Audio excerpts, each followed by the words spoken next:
Всем привет, с вами Костян. Мы по-прежнему во Вьетнаме. Давненько мы не заезжали в курортную зону. А сегодня решили заскочить, потому что открылось несколько ресторанчиков здесь. Прежде всего мы засунулись в халяльный мусульманский ресторан. И я подумал, вот, отличное местечко, где можно попробовать замечательные блюда из говядины, из курицы. И мы поверглись в большое разочарование, просто потому что они взяли все, что готовится вьетнамское, но отмели, так скажем, нетрадиционные, не подходящие к этой кухне ингредиенты. То есть у вас по-прежнему будет говядина лук-лак, по-прежнему грильная курочка и, короче говоря, ничего нового. Я был очень разочарован. Ребят, если такой ресторанчик открывается, нужно что-то свое, новое привносить.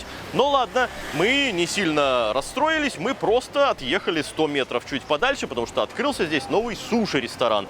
Вот уж здесь-то точно все будет как положено. Естественно, мы не просто сушенки сегодня всякие разные будем пробовать, хотя и их тоже, а попробуем что-то новое в суши-ресторанах. Там парочка таких роллов, которые очень интересны мне. Ну, короче говоря, суши сегодня.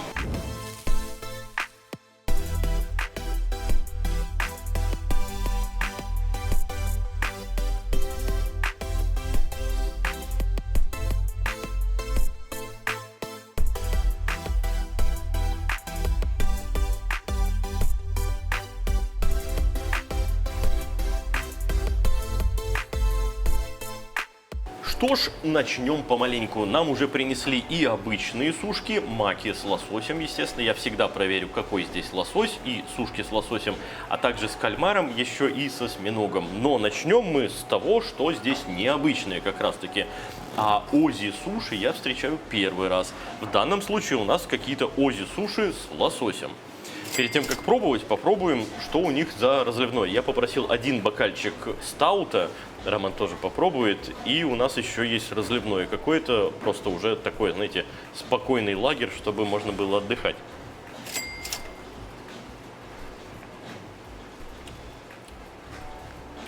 Ничего так, ничего, Роман, тоже зацени. Бывало, стаут я и покрепче пробовал в Питере. Вы знаете, есть крафтовые пивоварни всякие. И, например, та же лоботомия, это вообще пить невозможно, но она и продается либо по 50 мл, либо по 150. Я когда заказал себе 150 и сидел там в баре в этом, ну, это долго уходило на это. Ну, короче говоря, давайте быстренько и к сушам приступим. Ози-суши. Такого я еще не встречал. Это ролл как будто бы, но не завернутый. И он сверху зажарен. Ты видел, как готовится? Да, они его положили на рис, вот эту начинку, и засунули в электропечку. И в печку, да. и в печку. Ну да, так и логично. Давайте макнем, да пробуем.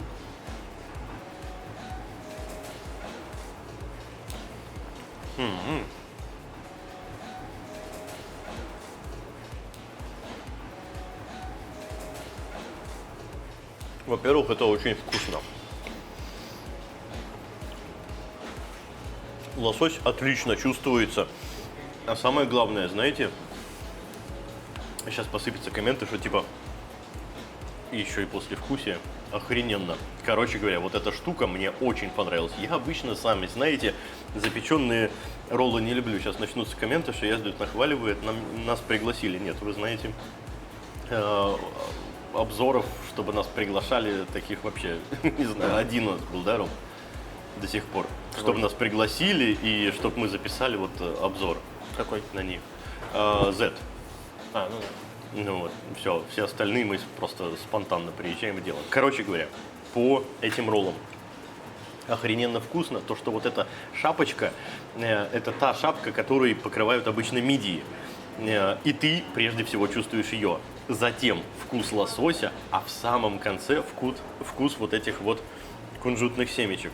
Короче говоря, мне это очень и очень понравилось. Это прям да.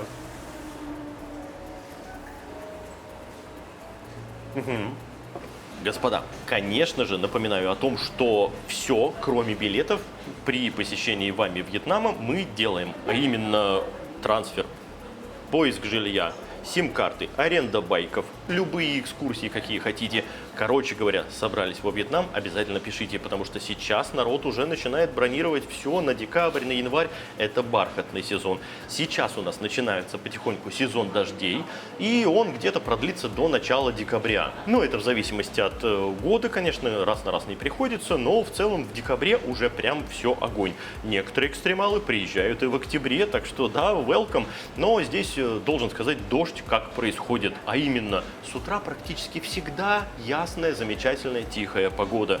Где-нибудь часам к 2, к 3, к 4 дня начинается вакханалия, гроза, ливень страшный, но это часика на 3, на 4, и после этого опять тишина, и у тебя все здорово. Так, чтобы как в Питере, в моем родном, зарядило тебе на 2 недели, такого здесь не бывает вообще никогда. Это у тебя либо ад и поливает, либо, значит, солнышко и тишина. Так что пишите обязательно, все мои контакты находятся в Телеграме, переходите, нашли в закрепленном сообщении мой контакт, написали. Мы хотим, все расскажу, все покажу. Добро пожаловать во Вьетнам. Вы знаете, вот за таким новым я хочу заходить в разные заведения, которые только открываются. Это новое, для меня, по крайней мере. Классно, здорово. Вообще вопросов нет, мне очень понравилось. С унаги, с соусом сверху, вообще огонь. Или терияки, я вот в этой гамме совсем не берусь сказать, потому что его немножко совсем, но он тоже добавляет. Так, посмотрим на Романа. А я пока лагера. Ну вот, правильно Рома делает. С одного раза не распробуешь, все верно. Имбирьку. Можно было бы положить побольше. У нас всего 2 такие штучки. Ну как тебе? Офигенно. По мне Очень тоже. приятно, сбалансировано. И вот этот лучок потом похрустывает в конце. Мне очень понравилось. Ну, ты знаешь, вот, кстати, на лучок я вообще внимания не обратил, но это у кого как, потому что дай моей жене вот это попробовать, она скажет первым делом: о, лук. А у меня лук, знаете, всегда на фоне здорово и хорошо. Кайфовая штука. У нас есть вторая вещь, то есть это у нас было с лососем, а вот эта вторая штука у нас с мидиями, как раз таки. Давайте попробуем и мидии. Вот здесь вот лосось прекрасно чувствовался. То есть ты сразу понимаешь, что да, это с рыбой. Вот здесь будет ли так чувствоваться, что это с мидией?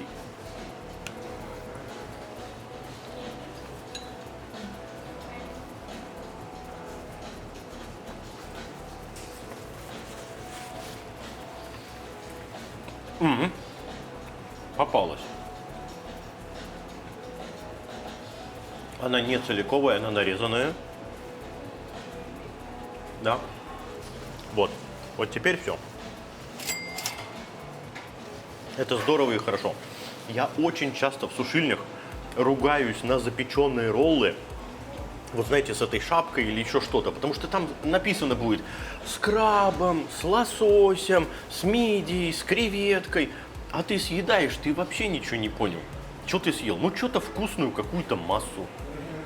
Вроде бы и вкусно, а вроде бы и разницы между крабом, мидией и лососем вот в этих запеченных шапках ты вообще не понял. Здесь я понял. Мидии можно было бы и побольше. Мидии здесь ничего, как вы понимаете, не стоит. Это 50 тысяч донгов за килограмм нечищенных мидий. А там, ну, наверное, штук 30. Понимаете? То есть, ну, что такое 50 тысяч донгов, что такое 30 мидий? Это вполне себе по одной мидии, вот можно на каждый кусочек положить, и будет все вполне себе пристойно по цене, это сильно не удорожит этот ролл. Роман, тоже пробуй, мне понравилось, мне неплохо. Единственное, до чего докопаюсь, все-таки, ну, одну целиковскую, нормальную такую, полноценную мидию туда положите, и тогда будет вообще огонь. А вот с этими все в порядке, лосося много, лосося в достатке. Роман? Ну, вот в отличие от первых, эти прямо сильно проигрывают, потому что я почувствовал только соус и в конце кунжут, и больше ничего. Вот, а Роману, значит, ты не попалась. Я про это и говорю, что я тоже почувствовал где-то кусочек маленькой мидии, где-то в конце, и, видимо, мне повезло. Да, тут вот немножко вот такой вот недостаток. Ладно, окей, это вкусно, это классно, вот эти штучки неплохо бы поправить. Хорошо, это у нас отъезжает уже на задний план. Ну, как всегда, мы все с собой заберем с Романом, там кто что захочет. Я вон домой тоже возьму. Жена у меня любит всякое сушительное. А мы быстренько вот так вот попробуем обычные вот эти сушки. Здесь вообще задерживаться не будем. Раз, попробовали. Свежее, главное, или не очень. Давайте заценим. Огромное спасибо всем тем, кто уже поддерживает наш канал. Без вашей помощи, к сожалению, ничего бы этого у нас просто не получилось. Сделать можно это следующим образом, подписавшись на Boosty, либо Patreon, либо поддержать разовым донатом. На самом деле, подписавшись на Boosty, вы также получаете доступ ко всему и предыдущему контенту неформатному, где мы с Романом сидим и разговариваем на какие-либо дополнительные темы, которые YouTube не очень любит, и он их зачастую просто заблочит. Ну, либо виды Вьетнама, например, Роман просто катается, а отдельным видосом на YouTube я это заливать просто не могу. Люди скажут, а нафига нам твои вот покатушки? А там есть и покатушки, например. Поэтому огромное спасибо всем тем, кто уже поддерживает канал. Благодаря этому мы сможем снимать больше, качественнее, самое главное. Спасибо вам. Интересно, порошковый или тюбичный? Ну, на порошковый похоже. Давай, много брать особо не будем. Так, ладно. Оп, оп. Поехали. Лососик.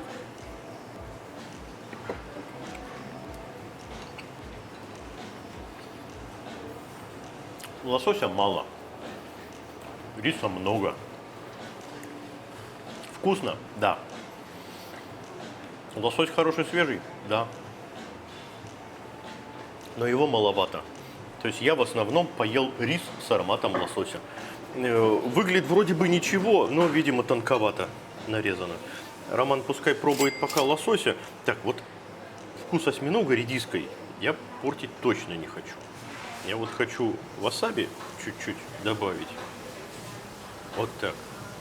И да. Осьминожка это, пожалуй, моя любимая сушина. Вообще, в принципе, из всех.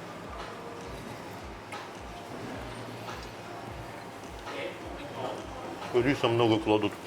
Осьминог вкусный. Сам осьминог вкусный, все замечательно. Я сейчас быстренько все попробую, Роман тоже попробует. И мы быстрый вердикт по этим сушенкам скажем. Ну, а здесь... Ну, вот видишь, да. Ну, я сразу могу сказать, малюсенький кусочек кальмара. Давай-ка я не хочу столько риса съедать. Вот здесь снизу вот этот вот листик, ну, так положено, хорошо, окей. Давай вот как. Нормально так. Оп. Кстати, этот листик не в тему, его надо убрать. Он полностью забивает вкус кальмара. Кальмар свежий. И быстренько маки ролл. Вот маки ролл я люблю с большим количеством васаби именно по той простой причине, что здесь и нори мощный, лосось здесь даже не главенствующий. Мне нравится именно сочетание здесь риса, нори, васаби и чуть-чуть, чтобы лосось присутствовал.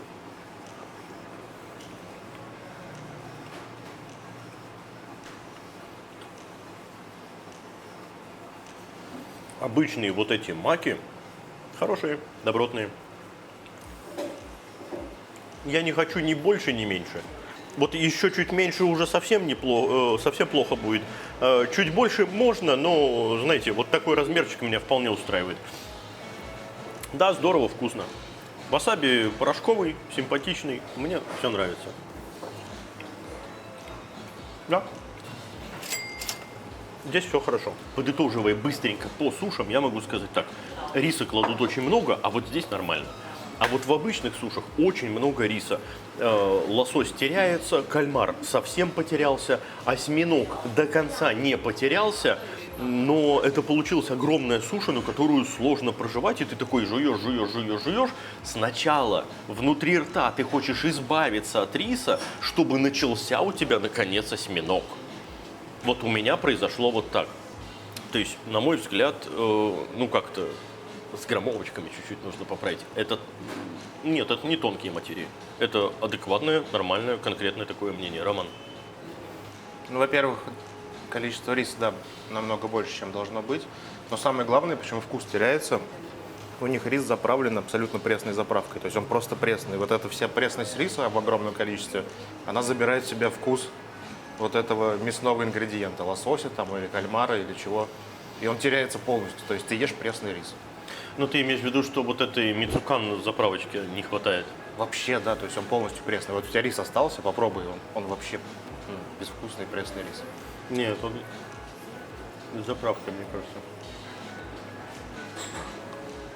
Нет, она есть какая-то, но она не дает вкуса никакого риса. Она есть, но слабенькая, да. Согласен с Романом. Ее очень мало, практически не чувствуется. То есть, да, заправлять рис надо значительно сильнее. Ну, вот, в общем-то, основные проблемы мы вот в классике нашли. Давайте пойдем по запеченным, потому что в запеченных, очевидно, этого особенно и не требуется. А вот в классике это нужно. Поехали дальше. У нас, тем более, приехало там разное, всякое и необычное. Что это? Это очень горячее, я чувствую. Так, могу? О. Подожди, а это десерт? А, нет, это не десерт. Ну, что-то с грибами и с курицей. Да, там грибы, креветки, а это, похоже, это крабовая палочка. Ну, вот это спрессованная. Ну вот да, я сейчас пожевал отдельно риса, могу сказать так, что да, рис очень слабо заправлен, это нужно обязательно исправлять, потому что в тех сушах или роллах, где рис-то, в общем-то, не главенствует, там этого не нужно. А вот там, где ты ешь конкретно именно сушину, там рис очень важен. Грибы, митболик в виде этой, господи, как ее, крабовой палочки. И тут какая-то тофу типа, или что это? Ну, что, похоже на наверное, тофу. из тофу. Да. И там, да, до самого низу там тофу. Для начала его и попробуем.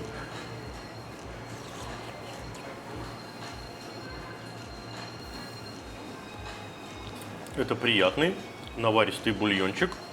Да. И тофу, в общем-то, в тему. Ну, можно вот так вот. Не можно, а нужно, скорее всего, вот так вот все это и перемешать, естественно, да. Для красоты сначала тебе вот так подают, а потом вот так вот и пробовать. Там еще и курица. Грудка, судя по консистенции. Вы знаете, это неплохой, симпатичный, нажористый, достаточно мощный вкус имеющий супчик. Вот креветку. С хорошей креветкой. Но не почищенным хвостом. Ну как так? Непонятно. Ром, тебе понравится. Давай возьмем еще один. Я уверен, Роману тоже зайдет. Ну просто, что ж, не делиться нам вот этим, правильно? Но такое впечатление, что он очень искусственный.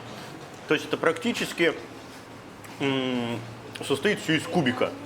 Туда кубик зафигачили, значит, сделали вот это все, сверху накидали морепродуктов и так далее. Вкус искусственный. А так, да, сойдет.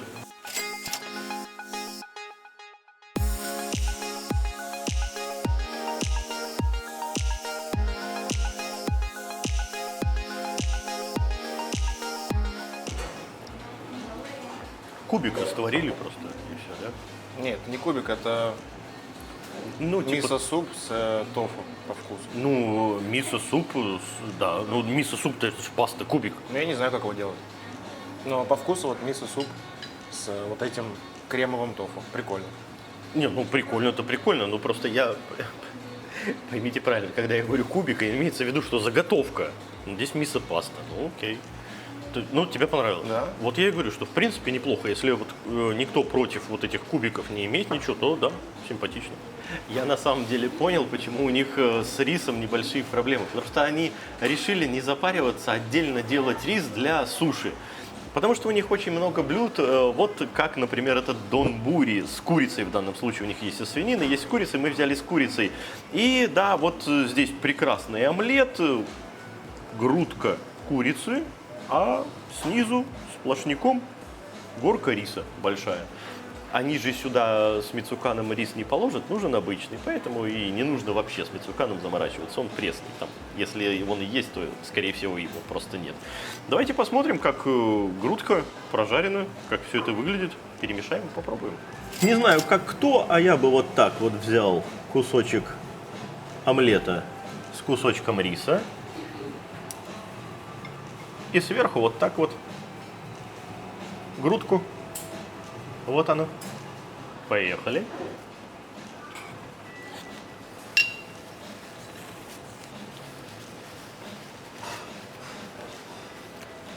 Грудка нежная. Приправлено вкусно. Это одно из тех блюд, как, знаете, дома кто-то очень аккуратно постарался, сделал прям вкусно. И это замечательная, прекрасная еда. Вот, ну серьезно, как домом повеяло. Очень нежно, здорово, классно. У меня никаких претензий, с большим удовольствием. Вот именно в таком сочетании. То есть и обязательно омлетик вот этот вот, который, очевидно, знаете ли, вот так разрезается, и вот он раскрывается, вот этот красивый, да. Сейчас кадры какие-нибудь из ютубчика там появятся. И курица прекрасная, пожарена, нежная, не сухая ни в коем случае. Лучок в тему, чуть-чуть, парочка вот этих волосинок нори, тоже все здорово полито. То ли унаги, то ли терияки, скорее всего. Это просто очень и очень вкусно. И, на мой взгляд, нужно именно вот таким вот образом это дело и делать. Вот так раз. Не очень, может быть, это удобно и быстро, но, на мой взгляд, оно вот так и должно быть. Если бы мне на завтрак такое приготовили, я бы такой: опа, а кто-то меня любит. Серьезно. Надо жене будет про этот рецепт рассказать, может, она научится. Роман, а я вот редисочкой закусю. Слабенькая она здесь, не наша, которая на грядке выращена. Там, да, там такая редиска борзая. Здесь такая на гидропонике какая-то водянистая. Слегка привкус только и имеется. Роман, по поводу. Ну да, вот все, что ты сказал, так и есть. Прям вот когда я попробовал, сразу почувствовал нежность какую-то. Да. И рис, да, вот рис тот же самый, пресный рис, как они используют для суши.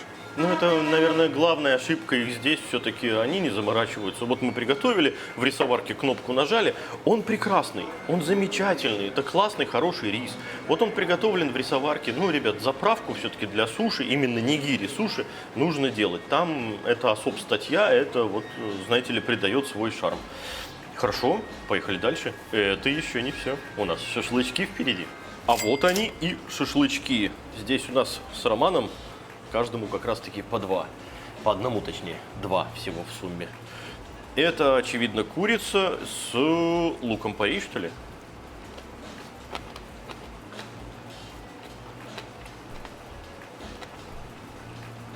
Нежно, не пересушено. Угу. Залито соусом добротно. Я было хотел еще соевым полить, но нет, не надо. Роман, приступаем быстренько к следующему. Это, как вы видите, шиитаки.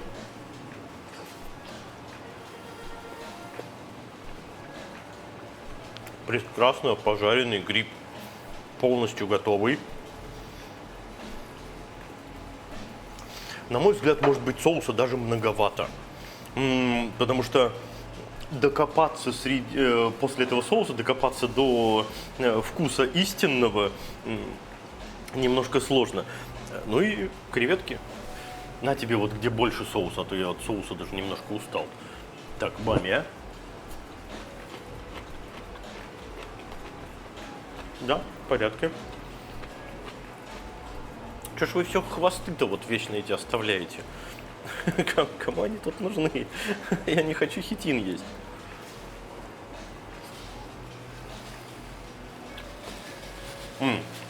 Прекрасная, свежая, хрустящая креветка. Главное в этой креветке то, что она почищена от всяких кишочек. Ну, хвостик оставили. Господь с ним. Я не знаю, может быть, нравится людям съедать. Ром, ты хвостики съедаешь? Нет? А, то есть ты тоже такой. Ладно, с панцирем ты одну креветку за вечер типа съедаешь. Да нет, я спонсорю. Или как у тебя это происходит вообще, я не знаю. Если креветки, ну, такие с тоненьким панцирем, а мне, ну, там, мы снимаем, например, мне лень чистить, потом руки мыть, то без проблем я могу с панцирем сесть, чтобы понять, насколько она хорошая, и как бы на панцире пофигу. А так, если я просто куда-то прихожу и заказываю креветки, естественно, я буду их чистить, не буду с панцирем есть. Ну, просто я не знаю, я панцирь обычно никогда не ем.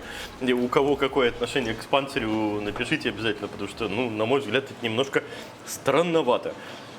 Прекрасные, замечательные шашлычки. Учитывая, что вот мы по большому счету с Романом вот каждый по одной этой штуке съел, и ты чувствуешь, да, такой? Мы еще даже и не доели. Но если бы мы каждый вот это все вот съели, доели, то это блюдо, очевидно, не на одного. Либо на одного, и ты прям все. Как ровно и вот это блюдо. И при этом ценники, я до сих пор еще ценников не касался, да нормальные. То есть и суши не то чтобы дорого, они, знаете, такие пограничные. То есть сделай их там процентов на 30-40 дороже, выше цены, то уже такой будешь сидеть думать, не очень. Дешевле, но это было бы уже совсем даром. Что тоже, в общем, вызывало бы некоторые подозрения. А в данном случае я считаю, что абсолютно нормальные, обычные цены, за которые ты приходишь, а главное, получаешь вкусную еду.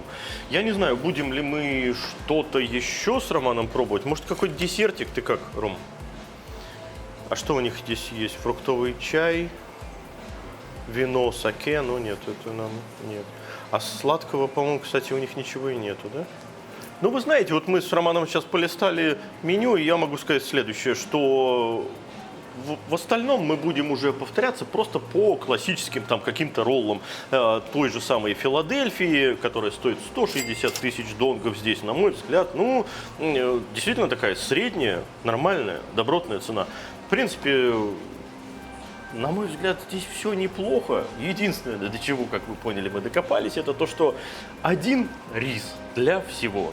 Все-таки для суши нужно его отдельно. Вот он сварился, выложили его, значит, вот эту деревянную красивую миску, залили вот этой вот подготовленной специальной жидкостью с уксусом, сахаром и прочим.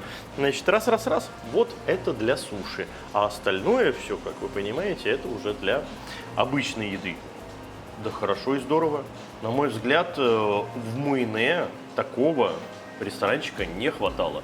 Это хорошее, это замечательное место. Финалку поснимем. Уже подснял. Как говорится, не без грешка, но, знаете ли, мне нормально. Мне этот ресторанчик напомнил такой уровень, как должно быть. То есть я пришел, я не переплатил. Я получил нормальную, хорошую, вкусную еду, а кое-где прям и даже очень хорошую. А кое-где, конечно же, стоило бы поправить. Знаете ли, хочется все идеально. Ну, есть здесь такой ресторанчик, да, вот на 8-м этаже, вот здесь ссылочка на него появится. Да, там ценник значительно повыше, но там и качество, конечно же, получше. На мой взгляд, для того, чтобы в Муйне открыться, у них все есть, у них все замечательно. И чтобы стать популярными, да, все огонь, потому что вот мы совсем рядышком с еще одной сушильней находимся, которая... ни шатка, ни валка. Туда я один раз сходил и больше не хочу. Если кому интересно, вот здесь тоже обзор на нее появится. Короче говоря, дай бог им здоровья, пускай продолжают, только рис поправят. Ну а с вами был Константин, для подписчиков Костян. Всем пока. А все остальное... Нет, плохо. Давай-ка. А именно нужно было добавить. Так, далее. Здравствуйте. Опять я это слово сказал. Плохо. Давай-ка все заново. Так. Сложно. Роман, я хоть тебе это даю, но это не означает, что я прям люблю тебя.